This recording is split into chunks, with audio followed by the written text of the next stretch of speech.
Hey, Adam here, and let's go through the Week 13 FanDuel versus DraftKings salary compare. And I have this up online, and I'll post a link here in the YouTube video. This is my first time actually posting a link to this data that you're seeing here. It's just a simple CSV that you can look at and do the comparisons yourself. I just added a filter, like scroll over here, added a filter if you have Microsoft Excel. And then you can filter by position. So that's what I'll do here. I will filter by QB. And then I will sort DK value from largest to smallest, and we'll see some of the highest values. Obviously, $4,000 quarterbacks probably aren't playing. I'll probably just do something like this. As you can see, the quarterbacks have the highest value. And what I'm starting to see, and this seems to be a trend across all of DraftKings and FanDuel, is the low-priced guys are better for DK, and the high-priced guys are better for FanDuel. It's typically how it goes. But even in then, there are still some niches, some nuances that we might be able to use to capitalize. Kind of looking at the slate from a different perspective. So you'll see here that in DraftKings, Daniel Jones, there's a few these lower priced guys definitely look like they're better values on DK. Daniel Jones is a very interesting play. Someone I'm definitely was not on, probably still won't be on, but this is a comparative salary. He's very, very low priced, which is true. He's got a lot of rushing upside, etc. And then of course, coming down to the higher end here. Let me zoom in a little on this. So coming in on the higher side, Mahomes and Lamar Jackson, these higher guys, Herbert, Hurts, these are going to be better salary wise on FanDuel than they are on DraftKings. I'm not necessarily saying you should get away from them. I probably won't be getting away from most of them, or if any of them at all. But just know that you're getting a significant discount on FanDuel compared to DraftKings. I feel like you should always play high price guys on FanDuel. It seems to work that way. So going to the running back position here, I will get rid of some of the low priced guys here, and we'll see who has the highest value or best values. And this is very interesting. I really want to fade the Jacksonville Detroit game. There's so many other games to play, and I may do some sort of fading. But I mean, look at this: the three best value players on DraftKings, and again, running back's very hard to find a better price on DraftKings compared to FanDuel. And so those that you do see are you need to take note of. And it's the two Jacksonville running backs. Obviously, if Etienne plays, he's the play. If he doesn't play, Hasty is definitely I think a very good play. And then even Jamal Williams, who I take or leave, touchdown regression or whatever. For his salary, seems like a very good play. Brian Robinson's also an interesting play. I don't like that he doesn't get work in the passing game, but this is a discount again. 5,300 is just it's pretty cheap comparatively. Gus Edwards depends on if J.K. Dobbins is back. There's some pieces there. Pacheco's a really interesting play, a high total game. He is the running back that I would be playing. Like this really helps me see there are some plays on DraftKings that I should potentially be attacking. I think I'm really going to be looking at these three here: Etienne / Hasty, Robinson, and Pacheco as plays I might get over the field on. I'm not saying I'm going to go 100%, lock them in, but I might get over the field on them compared to their current ownership. And then when you look at the FanDuel, the really good FanDuel plays, if Najee is out, Jalen Warren's a very good play. He's a good play on DraftKings. So how much better of a play would he be on FanDuel at a flat 5K? He's going to be super chalk if that happens. He'll probably be chalk. He'll be chalk on DraftKings too.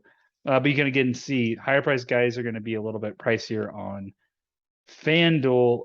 This is insane. If Christian McCaffrey's 8,200, that seems like a smash play. I have to look at ownership for FanDuel to see if he's coming in at 50% ownership. You might just want to fade him anyways, even though he's like a really good play. So there are some of your running backs again. You can see this data. I'll quickly go through the other positions. Oh, wide receiver, need to spend some time. So wide receiver, let me get all the salaries and then move just the cheap guys. Again, might miss a few guys here, kind of getting a feel for things overall. And I haven't really looked at the slate from this perspective yet. So I'm looking at it for the first time with you. So from a DraftKings standpoint, this is very interesting. MVS always seems to be low priced on DK compared to FanDuel. I mean, do you like MVS? It's a high total game, take or leave it. Nico Collins is an interesting play. He might be a cash consideration. I've seen some people say he's cash consideration for DraftKings. I love this guy, Treylon Burks. Traded for him in some of my season long stuff early when he was injured, and this price I feel is very very cheap, regardless of whether they're playing from ahead or behind. I think he's the person who's going to get the pass catching work. So I like him. I like Pickens. These are some really good plays. Zay Jones is a good play. He's going to be very popular, I think. But there's a reason why he's very cheap compared to FanDuel. You're getting a discount.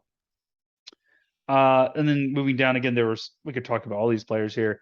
The high price guys, yeah, don't play Cooper Kupp. I mean, I don't know why DraftKings, I don't know what they do, but he's still priced high on DraftKings. It's just hilarious. And FanDuel is like, you can play it for $5,000. Don't play him on FanDuel. He's not playing, okay? You're gonna give you 0 points. But there's some very interesting plays like Devontae and Justin Jefferson are actually cheaper on FanDuel than DraftKings, which is crazy considering you get 10,000 more in salary. Again, it's half PPR, blah, blah, blah. But I mean, these are significant discounts. And so these, and even Tyreek, only 200 more. These are significant discounts. It always ends up being this way in FanDuel.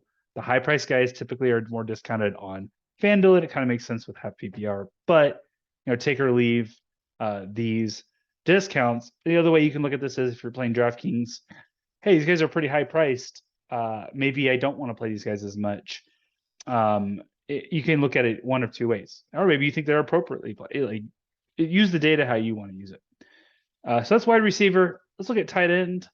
Let me get rid of the low price guys, and I'll leave 3,000 because I know Evan Ingram's on there.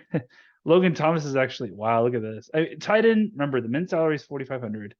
So Logan Thomas for 29, all the low price guys in DraftKings look like smashes.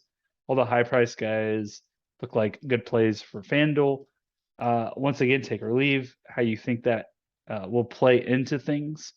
But I'm very interested in these plays. I'm very interested in paying up to be probably a little bit contrarian in FanDuel for some of these higher priced guys.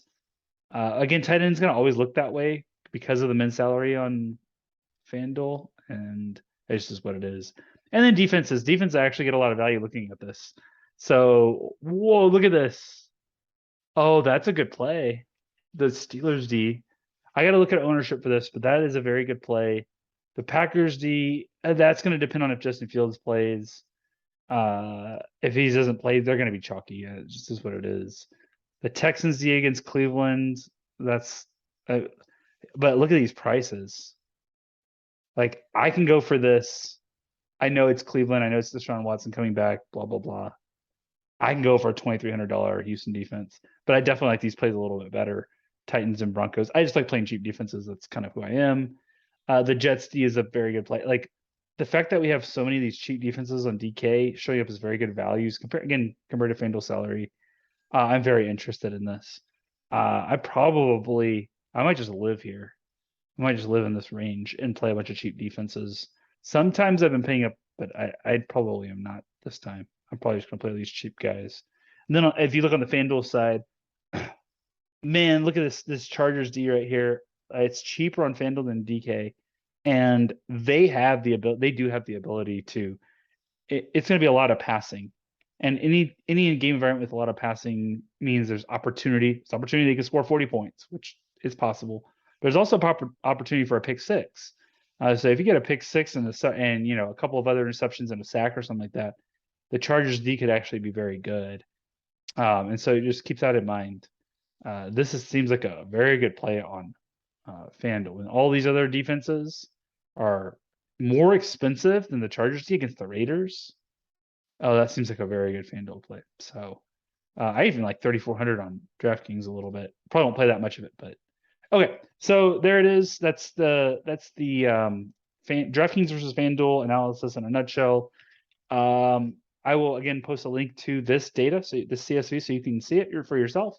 Hopefully, this data can help you as you are going through your process. Good luck, everyone, and we'll see you.